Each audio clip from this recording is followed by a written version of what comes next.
I now learned that the old common knowledge that human beings and chimpanzees share 98 to 99% of their genetic code has actually been debunked. Back in the early 2000s, that was the new discovery that was manifested and published in books, magazines, scholastic education, museums, zoos, everywhere. We have a common ancestor with the chimpanzees. We are 98 to 99% similar, and everybody fell for that. That was one of the main catapults for evolution, to showcase that we evolved out of chimpanzees. I mean, not chimpanzees themselves, but we have a common ancestor.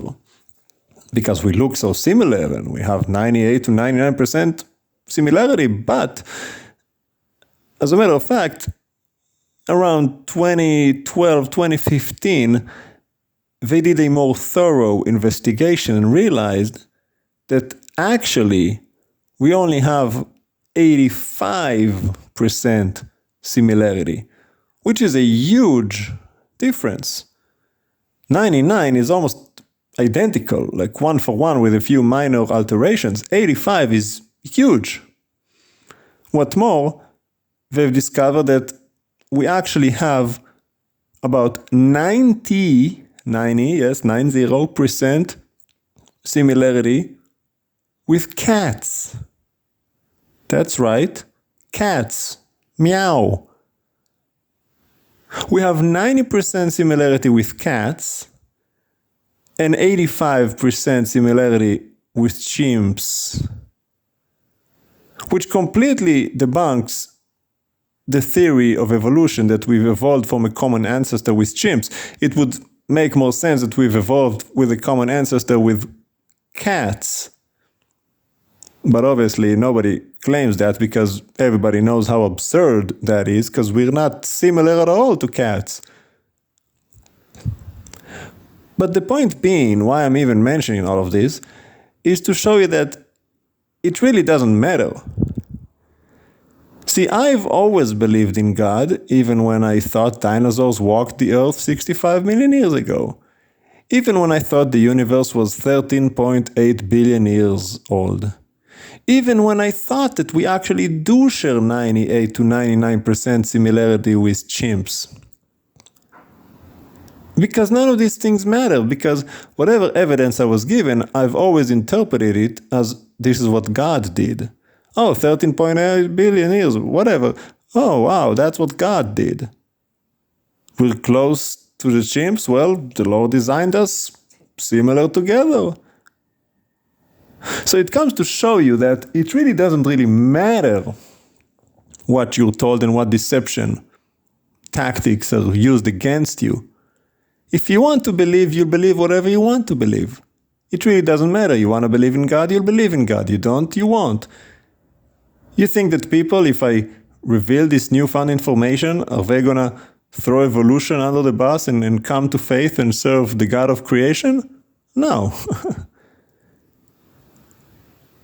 Even if they did believe me, and most of them will not, most of them will say, well, how did you know? Where did you get your information? Right? But even if they do their own research, you know how they'll respond. Well, they made a mistake once, maybe they've made a mistake again. In 5 to 10 years, they'll find out we're actually 98% and they were wrong. Right? They all use these same kind of arguments, which come to show you that their opinion and position is not based on scientific discovery, but rather on their bias. Whatever they want to believe. So it doesn't matter at all. Don't blame the deception.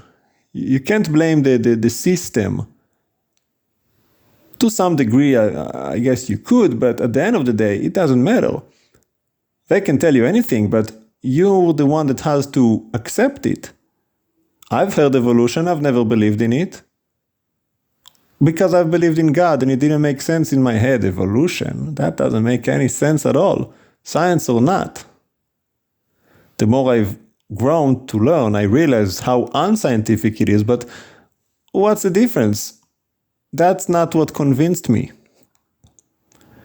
So I say this because in the end times it is said that the Lord will give them powerful delusions, so that all those who reject the truth will believe the lie. He hands them over to believe the thing they want to believe. And for most of them is no God, evolution. Now, evolution is dying. The theory of evolution is on its last breath, and everybody that's in high position scientifically, they all know this, which is why they're already working on a new theory, because evolution just does not work. And the more it is rigorously examined, the more they come to the conclusion it doesn't work. So they're already coming up with a new theory of whatever, right? Aliens seeding the planet, extraterrestrials creating humans intelligently, all of that nonsense. It's all unscientific, it's just a bunch of theories, right? That's just pushing the problem backwards. Well, if aliens did it, where did they come from? It's no difference from the people that say the universe came out of another universe. Well, okay, if that's the case, then where did the other universe come from?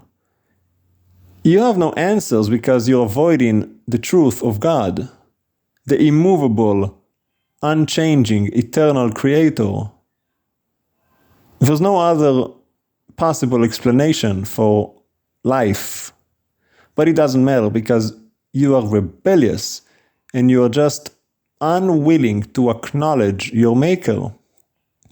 So what difference does it make? 98%, 100%? What difference does it make? It really makes none. Eve was deceived, yes, but she was still guilty, wasn't she? Adam was led, yes, but he was still guilty, wasn't he? We are all accomplices. We are all guilty of the thing we choose to do. Yeshua said, things that cause people to stumble are sure to happen, but woe to the one through whom they come. So there will be deception, yes, and people will be deceived. And both the deceiver and the deceived will be judged.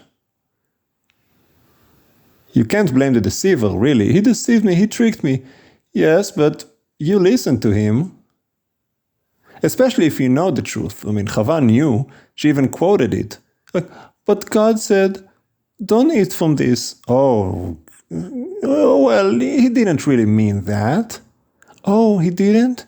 No. He knows the day you eat from this, you will be like him. So he didn't want to give you this treat. He's holding back from you. Oh, well, in that case, see? You're all falling for that. That slivering tongue. The tree of knowledge, good and evil. You believe in the things that are leading you astray from God because you've already rejected the truth in your heart. And that's why the Lord hands you over. He does not hand over someone who loves him. He will rebuke and correct and chastise his own, as he promised to do and as he indeed does.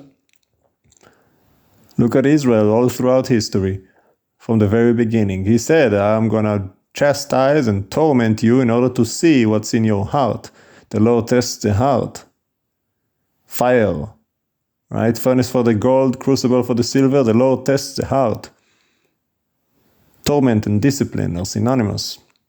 Spare the rod, spoil the child. But if you already rejected God and you're not interested, he says, go ahead, believe those gods of Egypt. Go and become useless. So you gotta be very careful. Deception is everywhere. But even if it's everywhere, doesn't make it the truth.